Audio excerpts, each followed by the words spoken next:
Excited for another, what we refer to as the workplace wisdom sessions. We pick a topic, and I am so delighted to bring experts on that topic to come in and have a conversation with me and not only answer my questions, but answer your questions. For those of you who are able to join us live, we are also very excited to be chatting with those who are catching us on the replay. We are very, very excited about that. All right.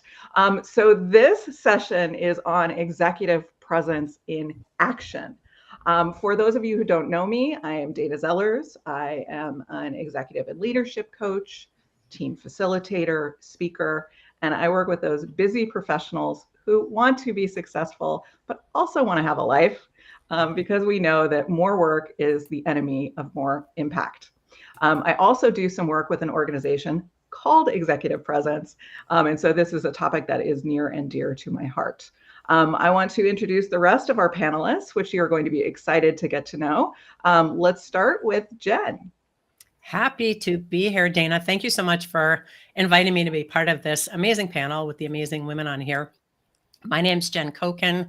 I am also an executive leadership coach and culture strategist, and I create cultures where people love coming to work. That starts with developing leadership pipelines for small to medium-sized businesses so that you can count on your employees representing you in a way that will elevate your business, but also making them executive suite ready. And then the other piece of it is I have my own flagship program called the Executive Presence Accelerator, because that's how we're talking today, Elmer Fudd, which distills my 20 years of coaching into 12 modules over about a 6-month period. And I'm just very excited to be here and have the conversation. Wonderful. Thank you, Jen. And Shelley.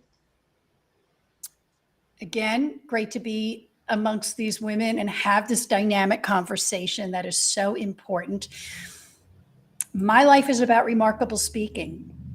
It's leadership development so you can communicate not just on a stage, but in everyday instances and really step into your power as an executive. So today's topic is so important to the work that I do as well.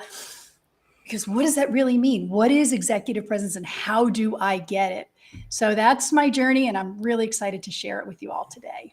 Wonderful, wonderful. And Elizabeth. Oh, I'm honored to be in the company of such great ladies. I am Elizabeth Bachman of Strategic Speaking for Results.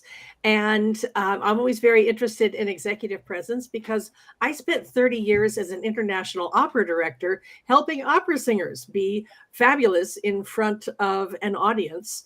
And I can tell you, not everybody who's got a great voice is a compelling person on stage.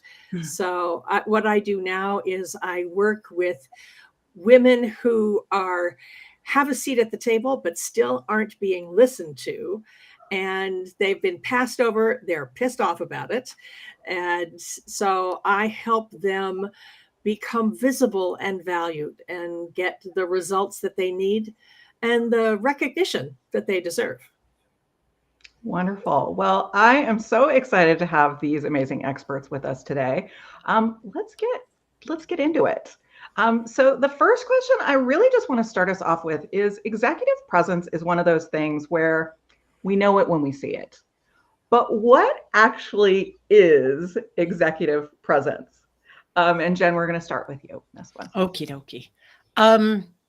So interesting because you're right. People often give people the feedback, you need more executive presence with no specific training or anything specific. I think it starts as an inside job. That's where I always start with anybody that I'm coaching or we're talking about presence. It starts with being present. And that connects to, are you being true to yourself and how you're speaking, how you're presenting yourself? Or if you've been feeling like you have to whittle away parts of yourself in order to fit in, are you more interested in people's perception of you than who you are for yourself? So presence starts with being present. And we have to start there by looking at all the perceptions we have about people, places, things, so that we can differentiate between the voice that's telling us we don't have what it takes and the voice and the mind hearing that voice. So it really comes down to mindfulness. Such an interesting perspective. Shelley, what would you add? I agree. It's so much about being present. The executive piece is something that has come up through cultures and societies to say the leader, the top person, has the gravitas, has the power, has the authority, all of those things that we imagine leaders have comes with that executive presence. And that's a lot of pressure because, to what Jen said, what is that? What does that come down to? And it really is, I agree, it's an inside belief. And it's your power, your ability to have that authority, what your ability is to have your own charisma, who you are as an individual. It's not something you get or take. It's really taking those natural instincts you have and parts of your personality and just bringing them to the surface. So true. So true. And Elizabeth. Oh, well, hard to follow these two. I would say I always think of it as a dance because executive presence is actually something that exists in the minds of others. So other people will say, well, you just don't have the executive presence for it. Sometimes it's code for, we don't want to hire you. We don't want to promote you. We can't really tell you why. But there's a lot you can do, as the other two have said, about standing in your power and showing up as a leader. I think of it as, as you speak with the style, the way you speak, and who you're speaking to, so that executive presence, whatever they think it is, there are a lot of things that you can do to show up as a strong, committed, interesting communicator. And then there's a lot of strategy behind it. But basically, show up as someone who's strong and grounded and in your own authentic power. Easier said than done. Yeah, it is easier said than done. I love these perspectives. One of the things that I think everyone really touched on was this idea of kind of inside outside. So that idea that we truly are looking at our perspective, the way that we're feeling about things, but that really impacts what other people see. I think that, again, this is going to lead into my next topic, is why that's so important is because sometimes there can be a disconnect with our capabilities, our confidence, all of those things with the way that people are perceiving us. And so, again, that can impact really a lot of things in our day-to-day lives. And so, Elizabeth, can you kind of help us understand, why is this so important? What is the impact on our day-to-day lives and professions? Well, the impact is, if you aren't visible and if you aren't showing up as someone who is a leader, then you're going to be ignored.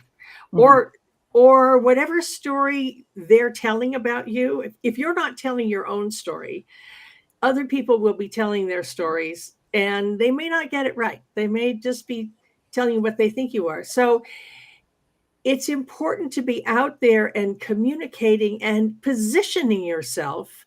I always think of it as strategic. Strategic speaking for results is, how do you get results? By being strategic, is to position yourself as the person who should be followed, who should be hired, who should be listened to.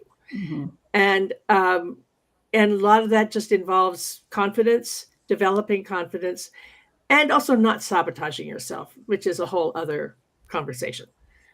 Absolutely. And Shelley, why is this so important? This is how we look for our mentors. Who's going to inspire us? Who do we want to emulate? Who do we want to learn from? Mentors aren't somebody necessarily you seek. We kind of find each other, right? Any mentor I've had, I found, and that person had a leadership quality. It was something that was personal to them. It was their story, their journey, and the things that I was inspired or influenced by, I really respected. And that wasn't anything that was put on as an act or a performance. It was something that came from that person sharing their journey organically. That's beautiful. And Jen, why would you say that this is such an important topic? What is the impact of executive presence or not having it? If you don't have it, you're covering your butt and your mind is not on your team. That's the bottom line. So when I think about working with people, and Christy just put up she said, I'm curious to hear how confidence plays a part in executive presence. We talked about authority starting from the inside out, and I work with women to lead with more authority, influence, and impact. And I specifically chose those words. Why? Authority, authenticity, author all have the root word of AUTH. That's the Greek word for self.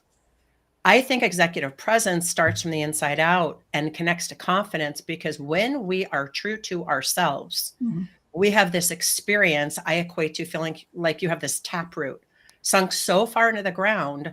People have an opinion about you or a perception. And I always tell people, what other people think of you is none of your business. What you think of you, make it your business. So in those moments when we can anchor our confidence, anchor our authority in our authentic expression of who we are, what other people think are no longer important. In those moments, then we are grounded and confident. Then we can actually look outward and look at, okay, how do I influence? How do I breathe life, bring energy to the other people on my team, which is one of the most important things you can do as a leader, is to empower and elevate others. And then finally, when we have those two things dialed in, and we've dealt with and disrupted imposter syndrome, which is one of my specialties, then finally you can feel like you're making an impact. Without that confidence, your eyes are not on your team and you're not leaving the legacy that you were here to make. Yeah, I think that's so true. I think some of the things that everyone is really echoing is that this is actually an integral part of your being successful in your role. It is a successful part of leading, finding those mentors, having that communication. And while we're focused on who we are first and that authority, I think the impact from others is substantial.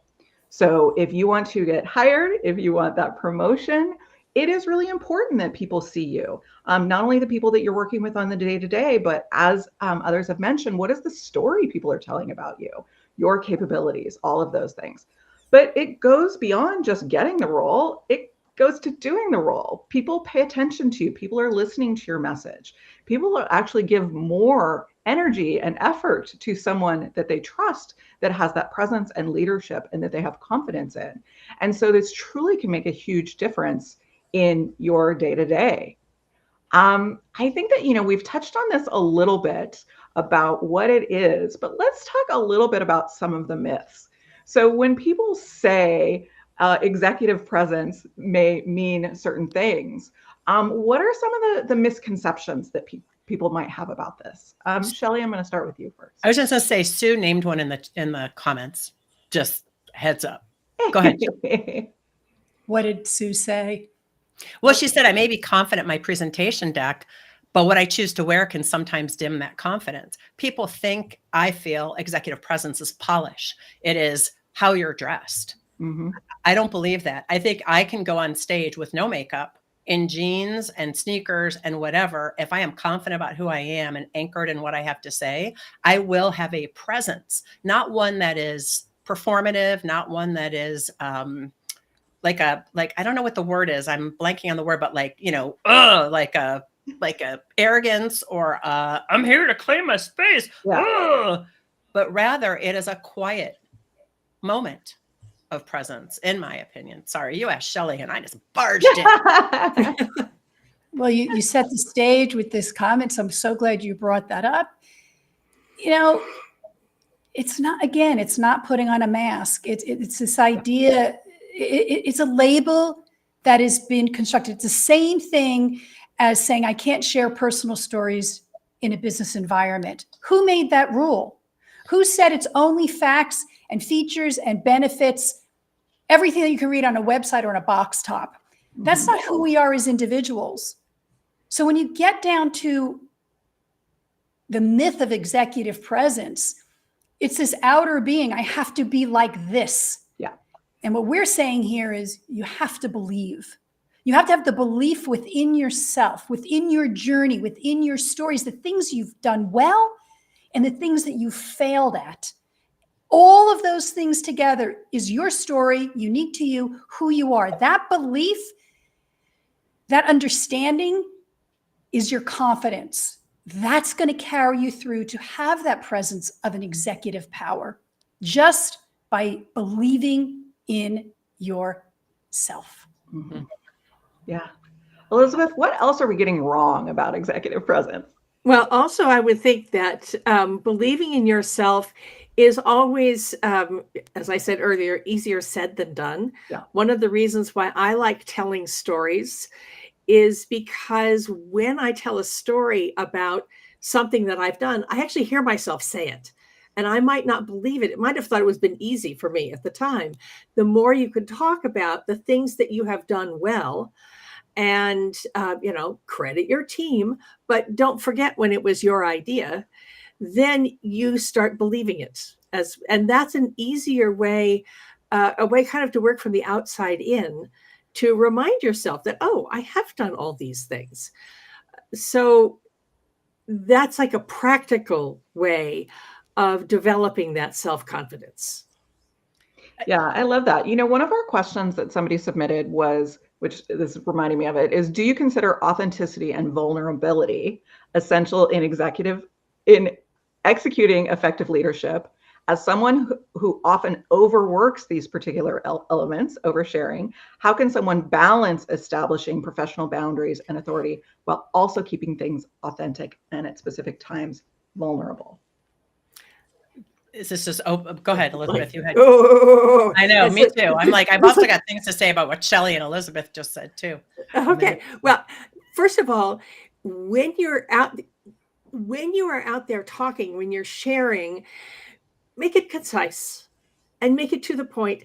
And I heard somebody say the other day that stories are about you, but for them. Mm-hmm. It's all for who's listening and how are they listening. So are you going to speak a language that they can understand? And if in a business situation, tell a story that has a point. Yes, it can be a personal story, but it needs to relate to what's going on.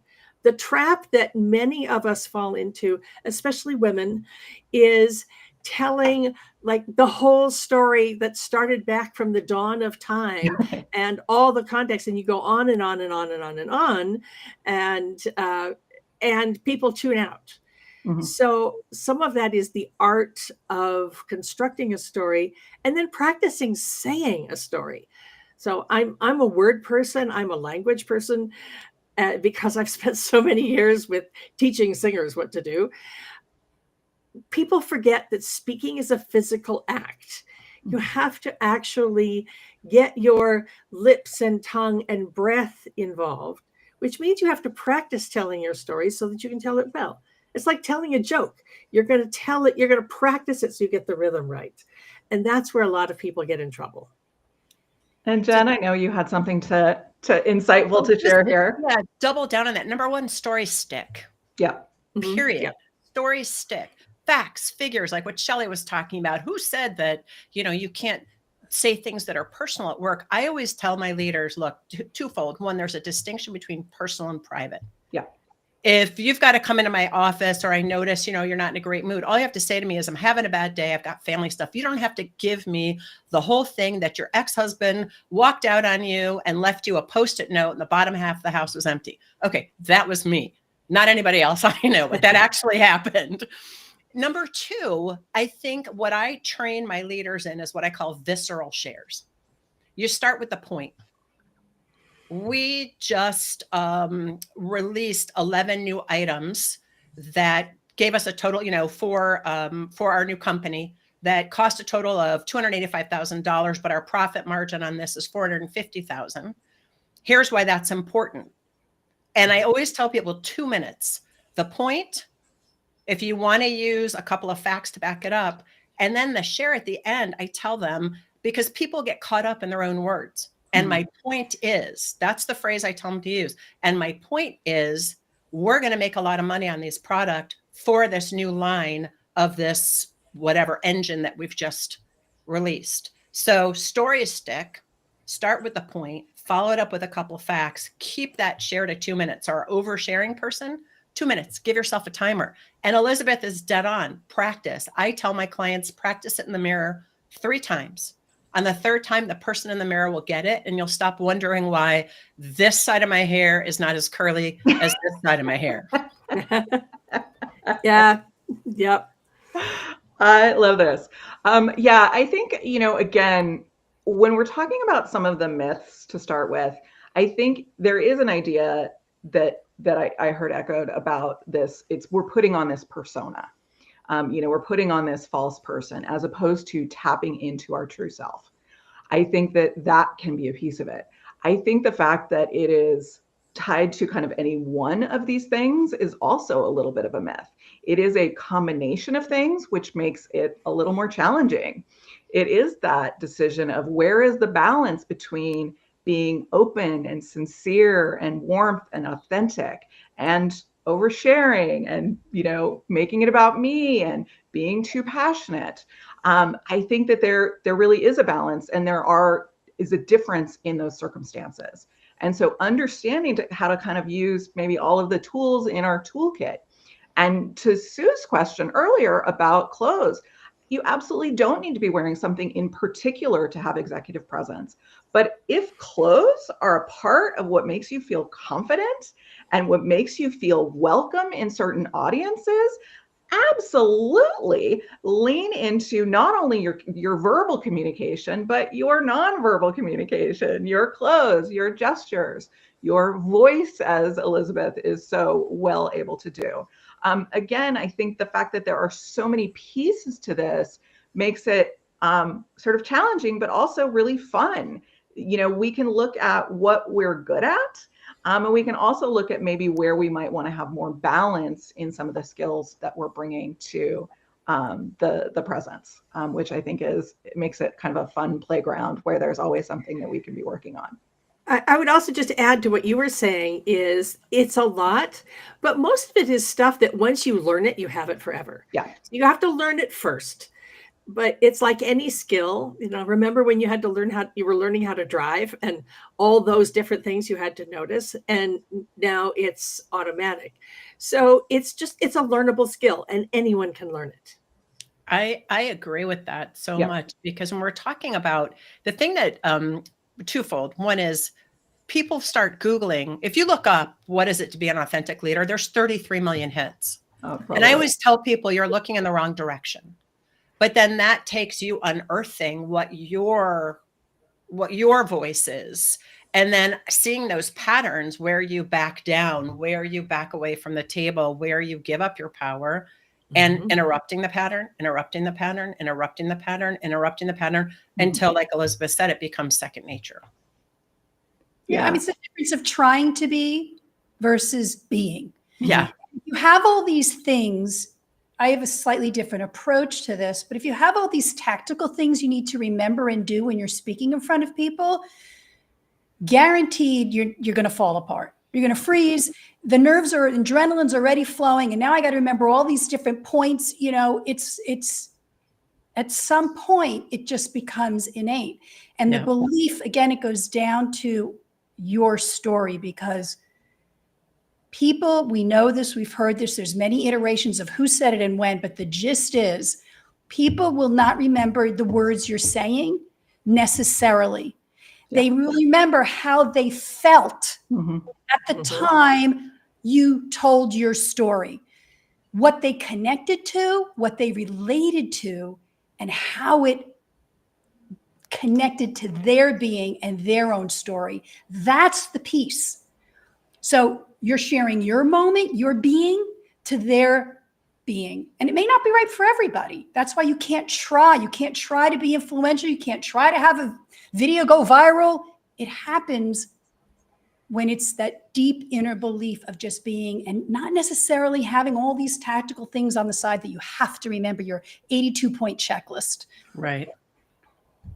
Yeah, I love that. And I think that also goes to some of the considerations of there is executive presence in different scenarios. So there is, I'm prepared. I know what I'm sharing in a meeting. I know what I'm sharing in front of a group.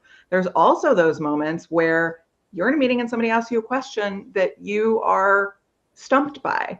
And so having, I think, Shelley, like you mentioned, having the ability to not feel like I have to go through my checklist, but having one or two things, skills, ways of communicating that you've practiced so that you aren't having to come up with it on the spot. the information you might be coming up with on the spot, but your system. Maybe it's even as much as I'm always going to take a breath before I respond to anything.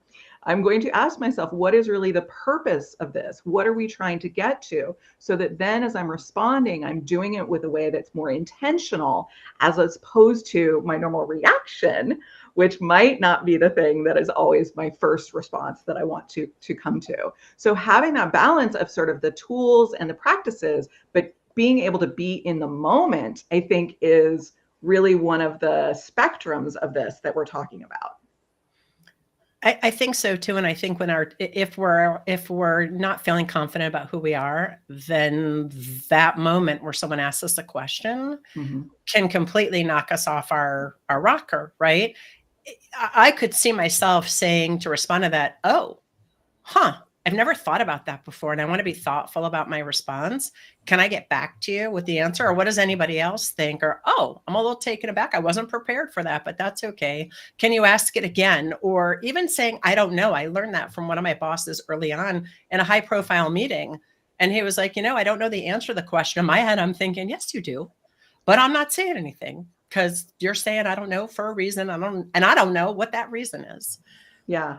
That's a great example, those phrases that you were using that I think people can have in their pocket.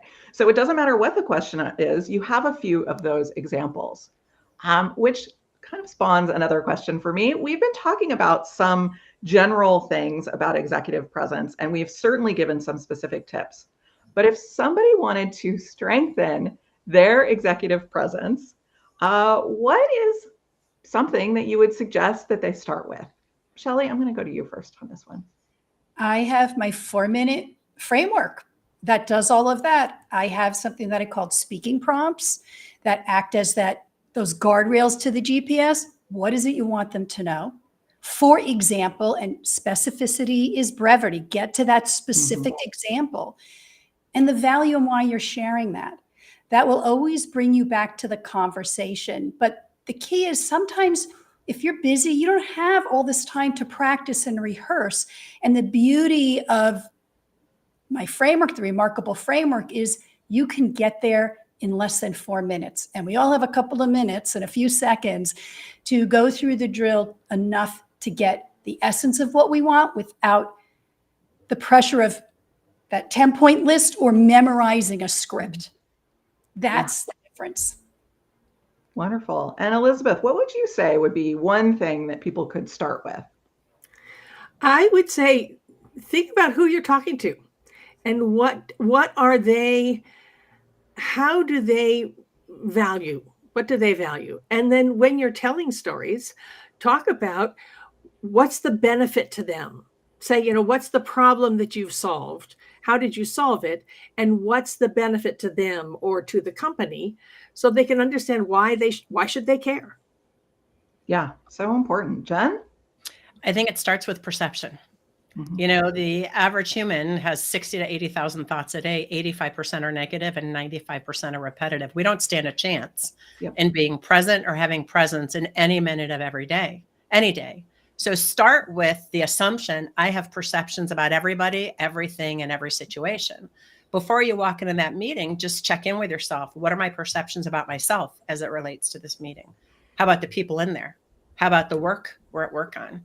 Likely you will, good, bad, or otherwise, but that will help you discern, well, then given all those perceptions, how do I want to show up as a leader right now? I'm going to be calm and curious. I'm just going to practice being curious, asking questions in this meeting. I think it starts with perception.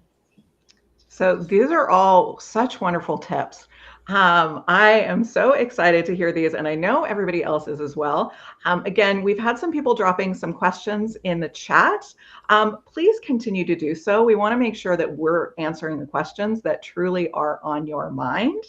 And speaking of which, I have another question here. And this one is about our favorite topic, AI.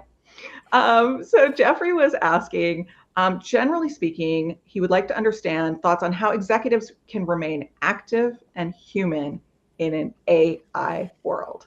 Jen, what do you think? AI is never going to replace you. Yeah. Your feelings, your personality. It's what Shelley was talking to right in the beginning. about who said we can't bring our personality to work.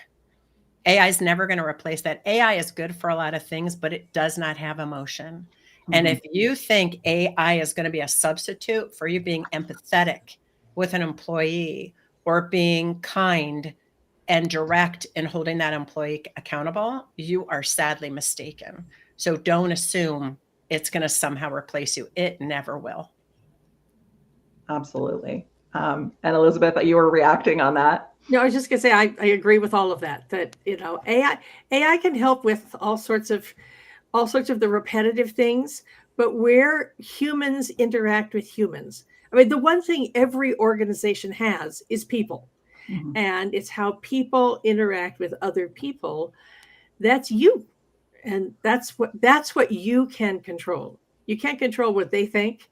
You can control how you show up. Yeah, I think it becomes even more important with AI to make sure that we do have sort of a human piece of that. As we are looking at what AI is taking over, again, we need more of that experience with true people and humanity and authenticity to go through that. Well, that's where that storytelling piece, comes into being, because AI does not have your experiences. AI didn't go to summer camp. AI didn't go to college. AI didn't have a first job. AI didn't, have a first, anything. It's just collecting information so it could summarize. And so that's your secret weapon, is to share those stories. And that's what people want to learn. That's how they're going to follow leaders, by the journeys they went on and the experiences. That's really, again, what people are connecting to. So it's really important. We're talking about authenticity and belief. It comes from that storytelling piece. So, and AI does not have those experiences. So you're a head start right there. Right. And don't you think, Shelley, too, that when you're telling a story, people see themselves in you. People can't see themselves in AI. You're telling a story, maybe somebody just screwed up really bad in whatever goal they were attempting to reach. And you then are able to tell a story about, well, when I was at your level, I did the same thing, and here's how I dealt with it. Yeah. I realized just because I failed, I wasn't a failure, and people were going to pay more attention to how I recovered than the failure itself. So I think that's important too. People will remember how you made them feel. AI doesn't make me feel any kind of way. Go ahead, Shelley. I was going to add on to that. The movie, you're telling your story, and the movie of that listener their experience is connecting with that. Like, me too. Yep. Or I've experienced something like that. Or that's amazing. I always wondered about that. And that's the whole beauty of exactly what you just illustrated. We have a question from Jessica. How can 360 feedback be useful to evaluate and improve your executive presence? Elizabeth. Well, feedback is really helpful. It helps you figure out how you are being perceived. Are you being perceived the way you want to be perceived? And then it's always okay to ask, is there something I can do to improve this place where I haven't been rated as well as I can? Yeah. And don't just take it as feedback and then telling you how terrible you are. Take it as information. Yeah. And feedback is a gift. Yeah, absolutely. I think feedback is so critical in this. Again, when we're talking about, as much as what other people think of us is not our business, but we can't see how we are being perceived. We can't see a lot of those things. So we have this idea of who we are, how we're showing up, what we're trying to do. And there can be things in our behavior that can be sending a message that is unintentional. There can be things that we don't know that are beyond sort of what we've thought about in those pieces. I think 360 feedback can be incredibly useful. I also think feedback in general. So make sure that you're really using your one-on-ones, things like that. Have a buddy that you're working with in your organization that you can say, I'm trying to work on some of these things in my executive presence. Here's something I'm going to practice. Give me your feedback as we're coming out of these meetings. So I think it can be incredibly helpful. Jen, I feel like you're going to. Yes. And Okay. I have seen, unfortunately, 360 feedback being used as a weapon. Mhm. So we have to be careful, because if we're going to be leveraging the feedback to impact executive presence, we need to look at the questions that are being asked, and we need to define what executive presence is within that company culture. Yeah. So as long as we've done those two things, then it can be useful. I also believe at times 360 feedback is done once a year, just like annual performance reviews are done once a year. This is why I coach my clients. You must have one-on-ones every week. If you can't do it every week, every other week, you never should have any more than 6 people reporting to you. But I have a specific format I give people. What's one thing that's working? What's something that's not working as well as you'd like it to? What have you done to try to change it? You need anything from me? Any other questions? I ask those 5 specific questions because as a manager, I can then go, oh, Dana thinks that's working. Ooh, okay, let's have part of this one-on-one be some empowering coaching, right? Coach as manager. So I think we just have to be careful, caveat emptor, that we're not leveraging that as a weapon, that we're not all of a sudden introducing a 360 in order to have a tough conversation, that we have a definition of executive presence if that's how we want to leverage the 360, and that the questions reflect what it is we truly want feedback about. Yeah, absolutely. I think, Elizabeth also mentioned it is information. So I think that the response can be subjective. We obviously have different experiences with different people in an organization. And so while it can be really helpful to get those points of view, we use those as data points that may or may not be as meaningful. And so, Jen, absolutely. I think the spirit of these has to be in a positive, growth-focused way. That we're being able to do it, and it's being utilized properly. Shelley, I wanted to dig in a little bit more first with you about, we really kind of talk about, when we talk about executive presence, around these areas of charisma and confidence, which I think adds to the pressure to perform. So how might that pressure be preventing leaders from engaging in everyday interactions in sort of a natural and inspiring way? It definitely impacts. Those are my clients that feel, oh my gosh, I have this unshakable, this unbelievable pressure that I'm supposed to be like Oprah Winfrey or speak like Steve Jobs. I mean, clearly these executives are confident. They're building multi-million dollar, billion-dollar businesses. They're orchestrating incredible ideas and facilitating great concepts. So the confidence piece is there, but what's preventing them from moving on into having that communication to just be expressive is really what we're talking about. Express how I feel. Mm-hmm. And as much as the speaking is important, and as much as showing up there and standing in your presence, it's listening, right? Yeah. The response, whether it's nonverbal or verbal, to the people you're communicating to, will tell you a lot. That told me a lot about my speaking and what I was delivering as value to audiences when I really listened. And again, it's verbal and nonverbal cues, but it's a little bit of that feedback. Yeah. People are welcoming you, right? They're coming to see you speak, like they're coming to see us here today. So the confidence is we have a welcoming audience that want to hear what we have to say. Lean into what you know. Lean into that and then listen as you are by bringing up these questions. What is on people's minds? How are they responding? Some of us are shaking our heads, yes, adding on, I agree, or I disagree. That is exactly how you move and shape ideas and know that you're having an impact on people in one way or another. Mm-hmm. Could I add a little bit about nerves? Yeah. Stage fright. Because one of the ways that we can sabotage ourselves is being afraid. You have it all perfectly when you practice it in your mirror, and then you walk into the room and, oh, there's somebody important in the front row, and everything you say runs out of your head. So what I like to do is recognize that when you're nervous, the voices in your head, mine sound like my mother a lot. So the voices in your head are going to say things like, you're going to forget, you're going to look stupid. They're going to think you don't know what you're doing. They're going to think you're stupid. All this, they're going to think, which you really actually cannot know. You can't be in your head. It's all in your head, trying to keep you small and safe.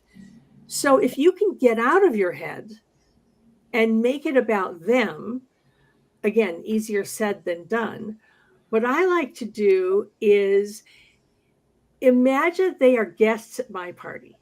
So if I'm going into an important interview, for instance, I will stand outside the door and think, this is my party. I'm bringing them the gift of my expertise. So they could if they hire me, they get a gift. I'm here to solve their problems, rather than walking in and thinking, oh God, I really need this job. It changes the energy to focus on your listeners and what are they looking for, which helps to turn down the volume on the voices in your head. I think just building on what brilliance of Shelley and Elizabeth. Number one, look, somebody in the front row, you're looking at them and you're trying to get feedback based on their expressions. Because being a former stand-up comedian, I tell people to bring humor. I'm like, just assume everyone has gas. If they have like a weird look on their face, just assume they have gas. That's number one. Number two, I think there is this myth that you're born with confidence or charisma. Yeah. Well, wait a minute. You are. Babies? How many people gravitate toward babies? People love babies. Babies, toddlers, they will ask you and they will, why, until finally you're like, because, right? So we're all born with charisma and confidence. What happens is we get our hand slapped. Somebody reacts in a way we didn't expect. So it really is about unlearning all the behaviors we have attempted to learn to not experience those negative experiences again. I think when this is what we're all actually talking about at the end of the day is how do we unlearn these behaviors that we've had of like being in my head or thinking I need an 82-point checklist instead of just grounding myself and being present. I think we start there. So much good insight here. Jen's comment brings me a little bit to a question that I've been wanting to ask is there a difference between executive presence with men and women or people of other cultures? Jen? Sure. So yes, and. Mm-hmm.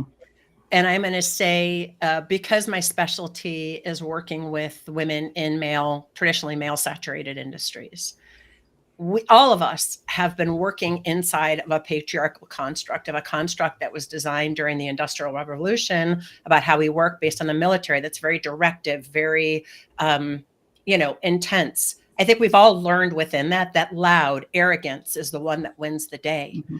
I think twofold. As women, we bring divine femininity and flow. And this is why it's so important that I tell people embrace your femininity, bring everything to work. I think men have to unlearn that locker room, like, hey man, hey, and be okay with their emotions, because it's the same thing for men. They don't feel safe expressing emotion or being able to show that they have a question about something. It goes with all people. So I think, and then people of color are also working inside these particular constructs. So I think it's distinct based on the societal constructs we work with inside of, and then based on our family history, our experiences, and how we've been interacted with, that again has allowed perception to cloud us from who we truly are and really loving and believing in ourselves.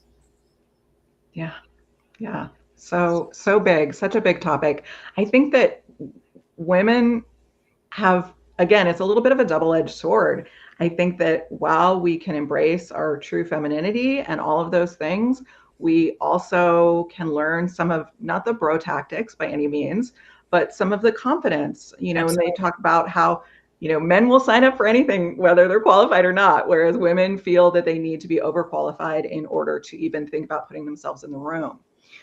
So while there are certain things that I think we need to push ourselves out of certain expectations for our hands being slapped at certain times, I think there is a reality that women can be perceived differently based on their responses. And it's unfortunate. The same with people from other cultures. I think when we look at when you even look at what executive presence looks like in different companies, let alone different locations, there are different things that people are going to emphasize that are more important in a leader. And I think it benefits us to be aware of those perceptions, of those stereotypes, if they are, so that we can then choose how we want to take that information, whether that is choosing to communicate in a different way with different members of the team, or that is practicing some things that we want people to get comfortable with and we want to start putting out there regardless.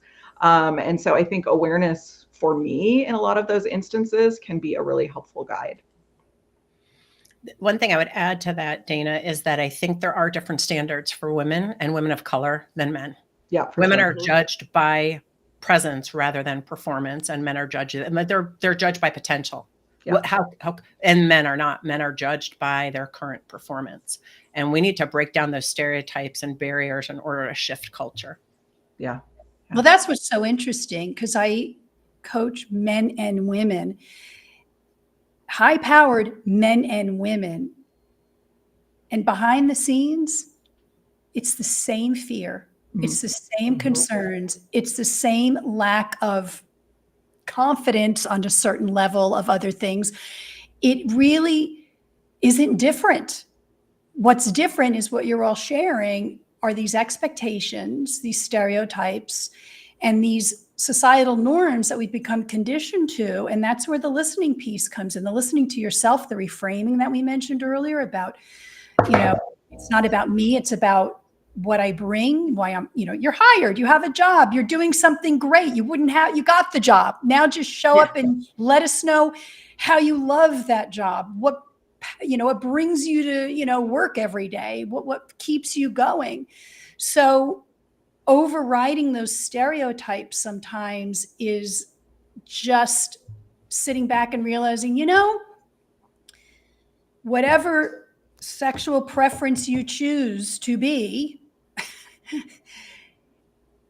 it's no different than the color socks you're wearing sometimes, or the color, how your hair is curling on one side. Sometimes it's just showing up as you are with what you bring to the work that you do. That's going to make all the difference, because everybody else across the room might be feeling the exact same thing. Chances are they are. Yeah. I think that goes back to one of the things that we've been talking about is there's how we feel inside. And then there is this external perception. So we do the same thing with other people. We have this idea of what they're thinking, which is just a story we're telling ourselves, oftentimes about what is going on. And so having that awareness that there often is a disconnect. I think Jen's stats earlier about, negative self-talk and perceptions and all of those things, are really important to remember when we're in all of those engagements. So some of those assumptions we're making about what's happening are not the reality of things. And so how do we want to choose to continue in those circumstances? I'll take it one step more than that, Dana, which is neuroscience tells us the brain's never dealing with reality, ever. So just assume you've got perceptions about everything because you're not dealing with reality. You may think you are, but you're not. How many times have any one of us walked away from a conversation and then realized, oh, we just have two very totally different experiences of what just happened? Always. Yeah, absolutely. Absolutely. One of the other things I wanted to touch on is, again, these days we are not always in person. And we are dealing with more and more of 100% remote or hybrid environments. And so what are some of the things that we want to keep in mind? How does that shift when we're talking about executive presence? Elizabeth? Well, I think that some of it is just the practical. Make sure you have decent lighting and that people can see you. Because I come from 30 years in theater. So, I think about how you are lit and can you be heard and can you speak clearly? And then you get some clues from the video, not as many as you get in person, but it is the way many of us communicate now. I work a lot with international teams, so you have people from 5 different time zones on the screen. Listen, pay attention, and really stay present, as Jen was saying. Stay present, pay attention, and if you're the presenter, keep people interested and ask them questions, because it's also very common for people to be listening in a thumbnail down in the corner and playing solitaire or doing their emails at the same time. So the more you can ask people a question and get them some sort of interaction, the better. Yeah, I love that. Shelley, would you add anything? Well, I agree. It's the questions and engaging. So we feel very disconnected, or we can feel very disconnected, but you could also have more concentration and more focus on Zoom, because it seems like we have a captive audience and there isn't maybe some external distractions in a room, let's say. So there's pros and cons to all of it. It's the curiosity, the engagement, keeping people talking and listening to what's happening around, whether you're in a Zoom room or you're in person. I'm going to go back to, does it matter what color socks you're wearing? Does it matter how big the room is? If you're talking to 1 people or 100 people, if your message is something you truly believe in and something you feel you need to get out there, that's where you can live. And if you believe in that, all the other things kind of disappears with the ums and the ahs and any other external thing. It doesn't become a worry so much, right? Yeah. So the hybrid environment is not the only thing that's evolving in organizations. Jen, have you seen other things that are trending as far as what's important or how executive presence is perceived in a workplace? Not specific. Well, I would say 2 things. One is not necessarily naming executive presence.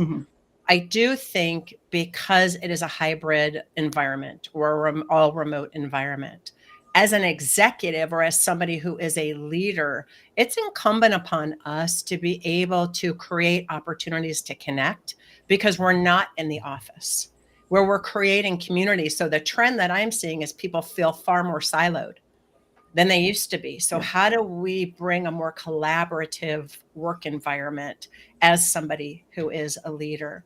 One of the things I did when COVID hit initially, because people were not used to Zoom, and oddly enough, I'd been using Zoom coaching clients for 4 years before COVID hit. So lucky me, I'd been doing webinars. There was no learning curve, thank goodness. I mean, my gosh. But I recommended to people, look, here's what I want you to do at the beginning of any meeting. Simply say to people, how's it going today? Thumbs up, all systems are go, meaning personally and professionally. Thumbs down, all systems are no go. And then thumbs sideways, it can go either way. You don't have to ask anything. The point of doing that is a touch point for people, so that you as a manager, as a leader, can go, oh, she was kind of this way. Let me check in with her and see if everything's okay. Or, wow, yesterday Elizabeth was here, today she's here. That's kind of cool that I can see other people vacillate day to day. That one thing made such an impact for teams. People felt like their bosses cared about them. Yeah, no, it's so amazing to continue to think about, again, if we're in different mediums or there are different objectives that we're trying to do, getting back to the purpose of what we're trying to do. Yes, the methods might be a little bit different, but we are still trying to connect with people. We are still trying to engage with them. We're still, that makes a world of difference with beyond the tasks that I think we're really trying to do. We are coming close to the top of the hour, so I am going to just check in and say, what is one tip? People take away one thing about executive presence, is there one thing that you would say? And I'm going to start with you, Elizabeth.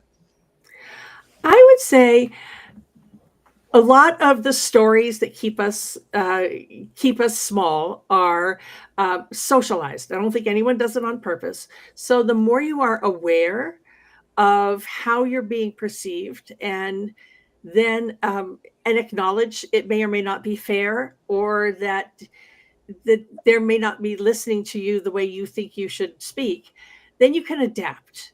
So you can change how you're perceived by changing how you communicate. That's something that I believe in. Wonderful. And I am popping back up everyone's LinkedIn contacts. Please make sure that you are connecting with our panelists. Jen, what is one thing that you would encourage people to leave with when we are talking about executive presence? It's an inside job. And if you're looking outside of yourself, I mean, I guess it's one thing to go, oh, I really appreciate about Dana. She seems calm in the face of everything swirling around her. That's a behavior I'd like to adapt. Let me figure out what calm looks like for me. I always say to people, it starts with who you're being, not with what you're doing. So it's an inside job. If you're looking outside of yourself to figure out who you truly are, you're looking in the wrong direction. Beautiful, beautiful. And Shelley? It's those stories, it's your journey, your legacy, what you've done, whether you were captain of a basketball team in high school or you're running a Fortune 500 company. They're learning moments. Those are the journeys and the stories. We talked about having a perspective. Everybody has a different perspective. That's yours. Believe in that, own that. You don't have to try anybody's. You don't have to be anything other than yourself. So really connecting with your journey and embracing it, good and bad, is really going to give you that presence. I love all of these tips so much.